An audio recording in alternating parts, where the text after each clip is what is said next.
সন্ধ্যা লাগতেই এত জমজমাট একটা মেলা দেখতে যেতে কার না মন চায়। তো বাইকটা বের করে নিয়ে মা আর বউকে সাথে নিয়ে পাশের গ্রাম চলে এলাম ঝুলন যাত্রার মেলা দেখবো বলে। এটা ছোট হলেও ঝুলন গুলো খুব সুন্দর হয়েছিল, সাথে জাম্পিংও ছিল। জাম্পিং এর মধ্যে একটু বাচ্চাদের জাম্প করা দেখে নেগোতে আমার মা আর পুচকোটার চোখে পড়ে গেল একমাল 5 টাকার এই ছোট্ট দোকানটা। এখান থেকে আমাকে 100 টাকা বিল করিয়ে নেক্সট ঝুলন মোবাইল গেমের প্রভাবে ধ্বংসের পথে তরুণ প্রজন্ম অবস্থাটা দেখার পর রাধাকৃষ্ণ যুগলে দর্শন করালাম আমার রাধাটাকে। নেক্সট ঝুলন দেখার জন্য সামনে এগোতেই দেখা পেলাম আমাদের ছোটবেলাকার কিছু দোস্তের সাথে। তাদের সাথে দেখা হতেই তো পুচকু শুরু করে দিয়েছিল সমস্ত সুখ দুঃখের গল্প।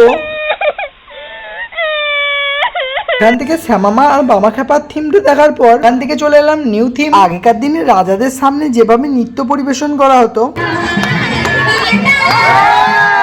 লাস্ট ঝুলন বাল্য বিবাহ থেকে বাড়ি এসে খাবার খেয়ে ঘুমিয়ে যায়। চলো টাটা বাই বাই।